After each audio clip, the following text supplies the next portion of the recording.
எண்ணமெல்லாம் சிறகடிக்கும், எண்களெல்லாம் வழி கொடுக்கும், எந்நாளும் ராஜமுகம், எளியோரின் ஏறுமுகம். எந்த நிலை வந்தாலும் வந்த நிலை மாறாத நமது Rajanilai. Rajanilai TV, channel of astrology.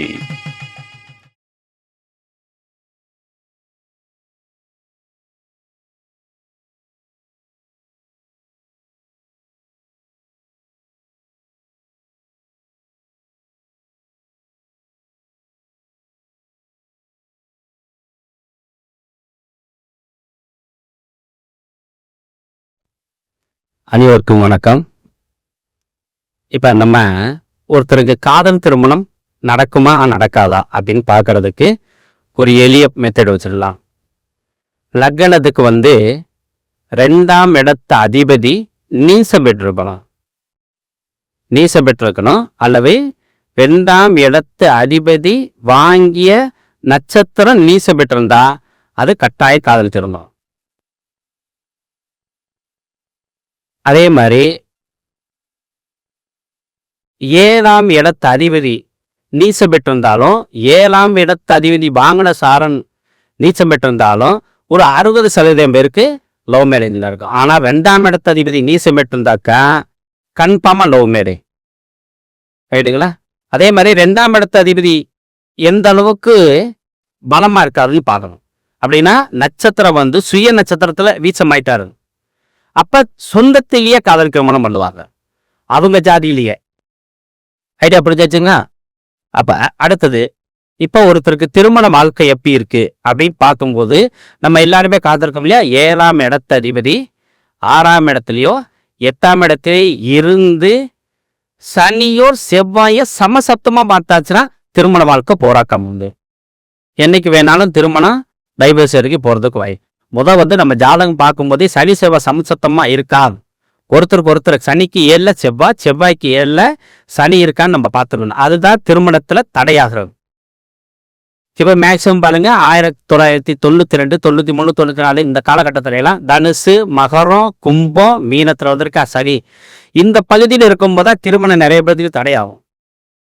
இப்ப மகரத்துல இருக்கார். அப்ப கடக லக்கணத்துக்கு அட்டமாதிபதி 7 இருக்க மாதிரி திருமண பிரச்சனை. சிம்ம லக்கணத்துக்கு 7 கூடையவன் 6 இருக்க மாதிரி அப்ப திருமண பிரச்சனை இருக்கா. இப்ப இதுல செவ்வாயோட பார்வை அந்த சனிக்கு இருந்துச்சுன்னா கட்டாய திருமணம் ஆகாது. அப்படி நம்ம எடுத்துக்கிறோம். அப்புறம் ஒரு முக்கியமான ஒரு விஷயம் சொல்லிடலாம். இப்ப 24/12/2011 அன்னைக்கு நம்ம ஜோதிட பயிற்சி வகுப்பு ஆரம்பிச்சோம். 24/12/2011 அன்னைக்கு நம்ம முதல் கிளாஸ் ஆரம்பிச்சோம். இப்ப 24/12/2025 அன்னைக்கு 14 வருடங்கள் முடிஞ்சு 15ஆவது வருடம் நம்ம அந்த வகுப்பு ஆரம்பிக்க.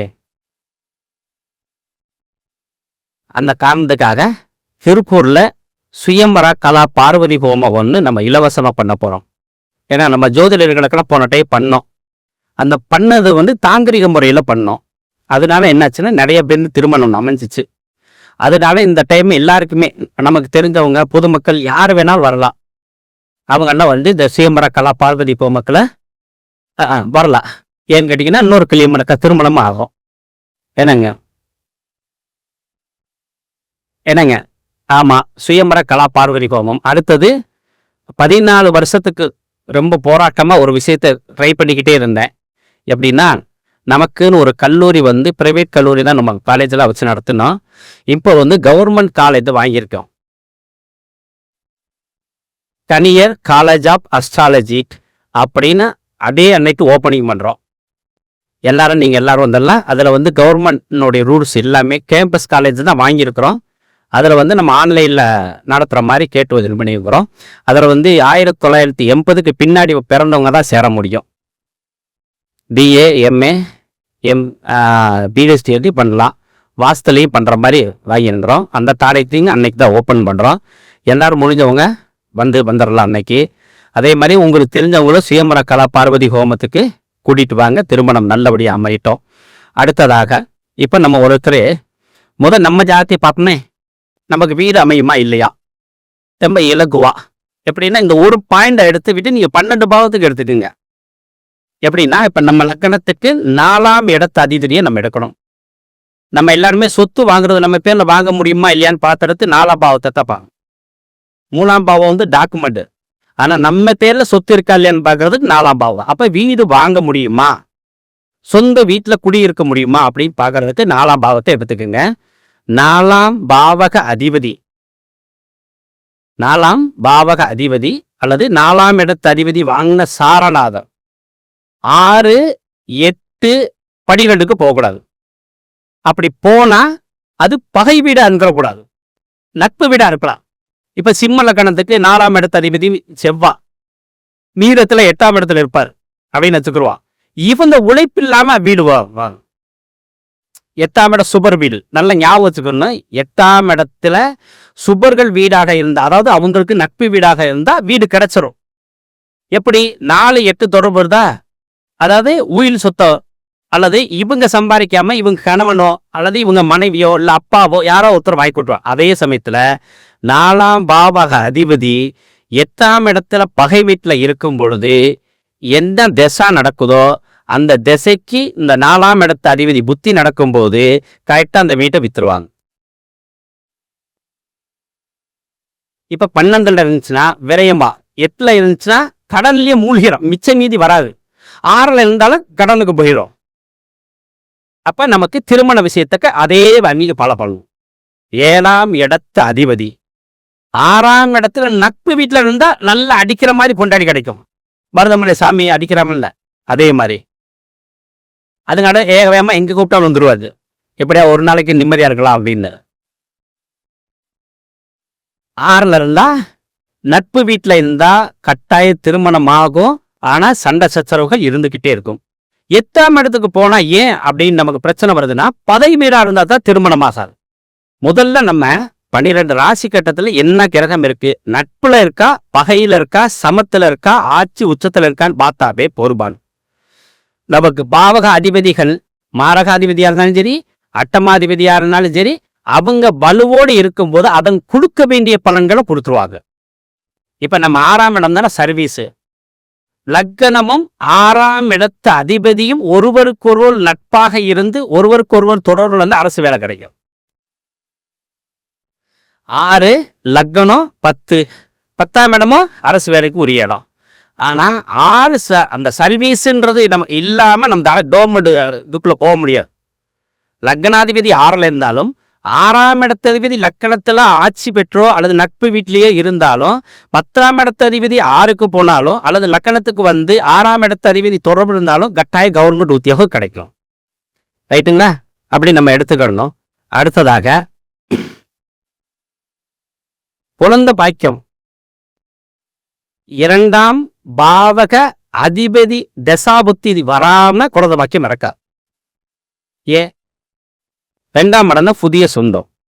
அப்ப நமக்கு ஒரு சொந்தம் வேணும் இல்லையா, மகன்ற ஒரு சொந்தம், மகன்ற சொந்தம் வேணும் இல்லையா. அப்ப 2ஆம் இடத்து அதிபதி தொடர்பு வரும்போது தான் அந்த தசாபுத்தி காலங்களில் தான் குழந்தை பாக்கியம் ஏற்படும். 2ஆம் இடத்து அதிபதி தசாபுத்தி காலங்கள் தான் மனைவி வருவாங்க. இப்ப நம்ம கோடீஸ்வரியான மனைவி வருவாளா, இல்லை அவங்களே சாதாரண நிலையிலிருந்து மனைவி வருவாங்களா அப்படின்றதுக்கும் காதல் திருமணத்துக்கு ஒரே பாயிண்ட். எப்படின்னு கேட்டீங்கன்னா, 2ஆம் இடத்து அதிபதி பகையில இருந்துட்டா பிச்சைக்காரிஜா மனைவியா வருவா. நீசம் பெற்றிருந்தா பில்டப்பா வீடு காட்டுவாங்க, வாடகை வீடா இருக்கும், சாரை எல்லாமே காட்டுவாங்க. 2ஆம் இடத்தையும் ஒரு பொண்ணோட ஜாதகமோ ஒரு பையன் ஜாதகத்திலையோ 2ஆம் இடத்து அதிபதி நீசம் பகை அஸ்தங்கமாச்சுன்னா 2 பவுனோ 3 பவுனோ போட்டு கட்டி பிடிப்பாங்க. அந்த 3 பவுன் வேற ஒருத்தங்கிட்ட இருந்து வாங்கி போட்டதால்.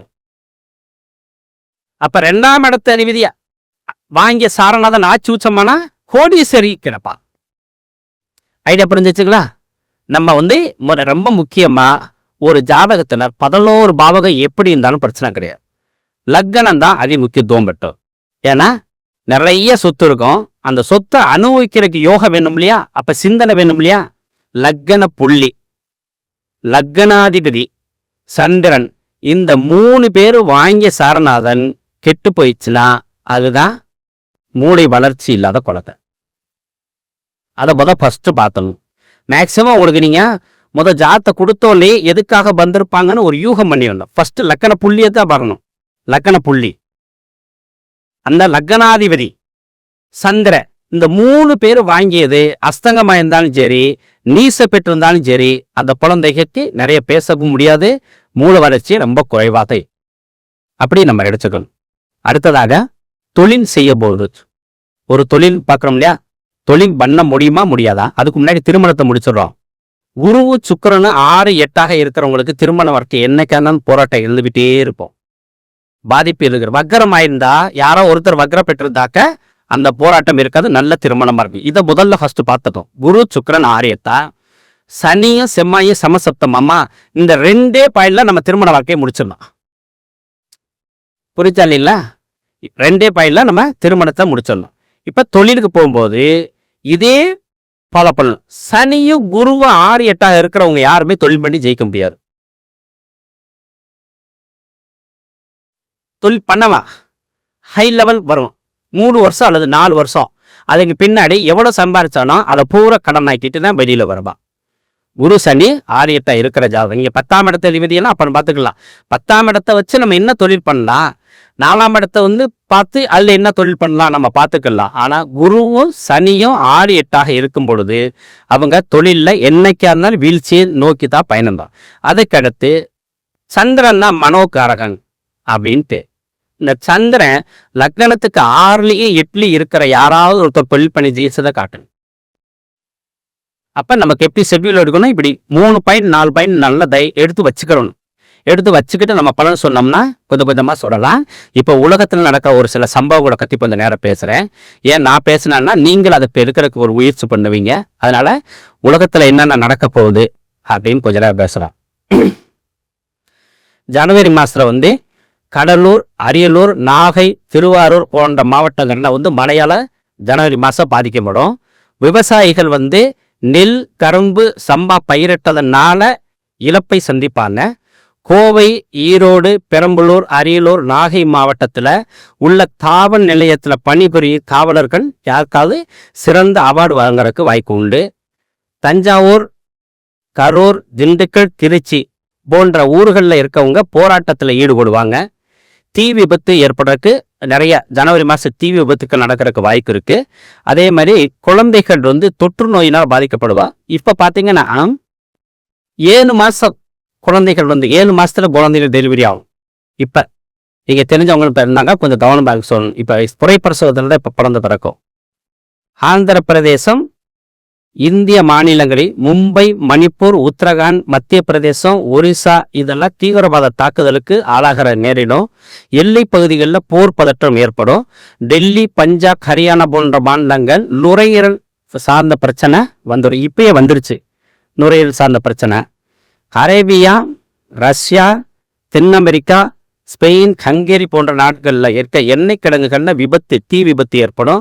ஸ்பெயின், இத்தாலி போன்ற நாடுகள் உள்நாட்டு போர் தளவர உருவாகும். ஆஸ்திரேலியா, ஹங்கேரி, தெற்கு அரேபியா நாடுகளில் தண்ணீர் பஞ்சம் ஏற்படும். புதிய மேம்படுத்தப்பட்ட தொழில்நுட்பங்கள், சமூக ஊடகங்கள் பயன்பாட்டுக்கு அது பிரபலமாகும். இப்போ ஏஐ வந்திருக்கியா, அதை விட இன்னும் ஹை கிளாஸாக ஏதோ ஒன்று வரப்போகுது. ரோபோ ஆட்டோமேஷன், இதுல ஏஐ துறையில அடுத்த பரிமாணத்துக்கு போவாங்க. கல்வித்துறையில ஆசிரியர்கள் அரசுக்கு எதிரான நிலைப்பாட்டை எடுப்பாங்க. பள்ளி ஆசிரியர்கள் ஊதிய உயர்வு வேண்டி கோரிக்கைகள் ஈடுபட்டு போராட்டத்தில் ஈடுபடுவாங்க. இப்பயே ஸ்டார்ட் ஆயிடுச்சு. England, Denmark, Germany, France, Syria, Poland போன்ற இடங்கள்ல கல்லூரி மாணவர்கள் போராட்டத்தில் ஈடுபடுவாங்க. வெளிநாட்டு தொழில் நிறுவனங்கள் இந்தியாவில் வர்த்தக முதலீடுகள் அதிகமாக செய்ய போறாங்க ஜனவரி மாசத்துல. மத போதகர்கள் விமர்சனத்துக்கு ஆவாங்க. நாட்டில் சில இடங்கள்ல மின் கசிவு மூலமோ எரிவாயு மூலமோ தீப்பிடிக்கிறதுக்கு வாய்ப்பு அதிகமாக இருக்கு. ரயிலும் விமானமும் விபத்து ஜனவரி மாசம் இருக்கு. அமெரிக்கா, கனடா, மெக்சிகோ, சிரியா போன்ற நாடுகள் போராட்டம் அதிகமாக ஏற்பட்டதுனால பொருளாதாரம் மந்த நிலையை ஏற்படுத்தும். ஜனவரி மாசத்துல கரும்பு சாகுபடி மழையால் பாதிக்கப்படும். அதுக்கடுத்து பூகம்பமும் நிலச்சரிவோ பிலிப்பைன்ஸு, ஸ்பெயின், அந்தமான் நிக்கோபார் தீவுகள், இந்தோனேசியா போன்ற நாடுகள் ஜனவரி மாதம் 13ஆம் தேதியிலிருந்து 20ஆம் தேதிக்குள்ள பூகம்பம் நிலச்சரிவு ஏற்பதற்கு வாய்ப்புகள் இருக்கு. அமெரிக்கா, ஆஸ்திரேலியா, கனடா இது வந்து இயற்கை சீற்றங்கள் ஏதாவது ஏற்பட்ட இயற்கை சீற்றங்களால் பாதிப்பு ஏற்படும். அனிமினேஷன் வந்து அடுத்த பரிமாணத்தை அடைய போகுது. வெளிநாட்டு தொழில் நிறுவனங்கள், வர்த்தக ஒப்பந்தங்கள், முதலீடுகள் வந்து கரூர் நாகை மாவட்டத்துக்கு வர்றதுக்கான வாய்ப்புகள் இருக்கு. தங்க ஆபரணம் வந்து விற்பனையில் மந்தம் ஏற்படும். போர்க்கருவிகள் உற்பத்தி அதிகமாகும். ஸ்பெயின், இத்தாலி நாடுகளில் உள்நாட்டு கலவரம் ஏற்படும். ஜம்மு, லடாக் பகுதிகளில் நிலம் சார்ந்த விதிகள் வந்து வகுக்க போகிறாங்க. அதுக்கடுத்து பிப்ரவரி மாதம் தொழிலாளர்கள் பிரச்சனைகள் தீர்த்து வைப்பாங்க. ரஷ்யா, உக்ரைன் நாடுகளுக்கு இடையான சமரச பேச்சுவார்த்தை பிப்ரவரி மாதம் தான் ஏற்படும். கடலூர், அரியலூர், நாகை, திருவாரூர் மாவட்டங்களில் இணையதளத்தில் சூதாடுறாங்க இல்லையா, அதெல்லாம் அதன் மூலமா சூதாட்டு இணையதளத்து மூலியமா சூதாடினவங்க எல்லாருமே ரொம்ப பெரிய பணத்தை இழக்க வாய்ப்பு உண்டாகுது. பிப்ரவரி மாதம் 10ஆம் தேதியிலேருந்து 20ஆம் தேதிக்குள்ள Brazil, Argentina, Indonesia, Cuddalore, Tirunelveli, நம்ம ஊரில் திருநெல்வேலி ஆட்சி பொறுப்புல இருக்கவங்க வந்து மக்கள், அதாவது இந்த இடத்துல இருக்கவங்க மேல மக்கள் வந்து அவநம்பிக்கை ஏற்படுத்துற மாதிரி இருக்கும். ஏற்றுமதி பொருட்களான கட்டுப்பாடுகள் மாற்றி அமைக்கப்படும். வெளிநாட்டு பயணிகள் எண்ணிக்கை அதிகமாகும். கால்நடை பண்ணைகளில் கால்நடைகளுக்கு நோய் தொற்று உருவாகும். மீண்டும் மின்சார விபத்து உண்டு. சேலம், நாமக்கல், கரூர் மேல்நிலை நீர்த்தேக்க தொட்டி தூய்மை செய்யப்படாமல் தொற்றுநோய் உருவாகும். அதனால அதாவது தொற்றுநோய் வந்து இந்த கண்ணினால வரக்கூடிய தொந்தரவு உண்டு. பிப்ரவரி மாதம் சுங்க கட்டணத்தை மேலும் கவர்மெண்ட் உயர்த்த போறாங்க. 21ஆம் தேதியிலேருந்து 28ஆம் தேதி வரை வங்கி படிகர் வளர்ச்சிகள் நல்லா இருக்கும். கலைத்துறையில் தேசிய அளவில் புகழ் பெறுவாங்க கலைத்துறை சார்ந்தவங்க. எண்ணெய் மற்றும் எரிபொருள் கண்டெய்னர் பல இடங்களில் விபத்து ஏற்படும். கோவில் கோபுர கலசங்கள் புதிதாக மாற்றப்படும். சேலம், கரூர், நாமக்கல், அடையாறு போன்ற ஊர்களில் செயற்கை கருத்தரிப்பு மையம் சேவிகளில் இடம் வர்ற மாதிரி நடக்கும். திருச்செந்தூர் மக்கள் கூட்டத்து நெரிசல் திருச்செந்தூரில் மக்கள் கூட்டத்தில் நெரிசல் அதிகமாகி விமர்சனம் ஆகிற அளவுக்கு கோயில் பணியாளர்கள் மேலே விமர்சனம் ஏற்படும். மார்ச் மாதம் பெண்கள் சார்ந்த சட்டங்கள், பெண் துப்புரவு தொழிலாளர்கள் சலுகைகள், இதெல்லாம் வந்து திருநங்கைகளுக்கு தொழில் செய்கிறதுக்கு நிறையா விஷயம் நம்ம ஏற்படுத்தி கொடுப்பாங்க கவர்மெண்ட்டு. அரசு சார்ந்த வழக்குகள் எந்த முடிவும் எட்டப்படாது. சுரங்கங்களில் விபத்து ஏற்படாத வகையில் கவனமாக இருக்கணும். ஏன்னு கேட்டிங்கன்னா சுரங்க விபத்து ஏற்படுறதுக்கு வாய்ப்புகள் இருக்கு. நிறைய பேச வேணாம்ன்றாக்காண்டி பிப்ரவரி மாதத்தோட ஸ்டாப் பண்ணிட்டு மழையை மட்டும் சொல்லிடுவேன். ஏன்னா என்னால் பேசுகிறவாவே கொடுத்துருவோம். ஜனவரி மாதம் வந்து 3ஆம் தேதியிலேருந்து 6ஆம் தேதி வரை மேகமூட்டமாக இருக்கும். ஒரு சில இடங்களில் மட்டும் மழை பெய்யும். தட்பவெட்ப நிலையில் மாற்றம் இருக்கும். அதிகமாக காற்று வீசும். இரவு நேரம் கடும் குளிர் அதிகமாக இருக்கும். 7ஆம் தேதியிலிருந்து 13ஆம் தேதி வரை குளிர்ந்த வானிலை இன்று பருவமழைக்கான வாய்ப்புகள் உண்டு. கடல்ல வந்து அதிக காற்று அழுத்தம் உருவாகி மழைக்கான வாய்ப்பு உள்ளது. அதே மாதிரி பனிமூட்டமும் நிறைய இடங்கள்ல காணப்படும். 18லேருந்து 23 வரை கனமழையில் அதிக மழைக்கு வாய்ப்பு உண்டு. சில இடங்கள்ல காற்று அதிகமாக இருக்கும்.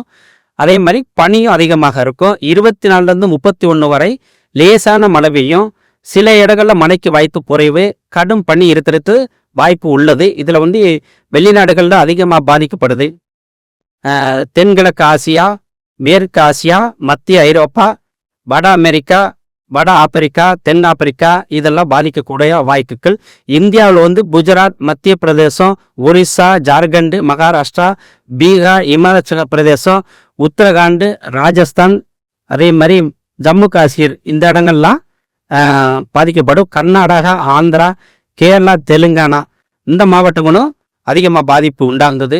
பிப்ரவரி மாதம் வந்து காற்றோட 1ஆம் தேதியிலேருந்து 6ஆம் தேதிக்குள்ள காற்றுடன் மழை இருக்கிறதுக்கு வாய்ப்பு இருக்கு.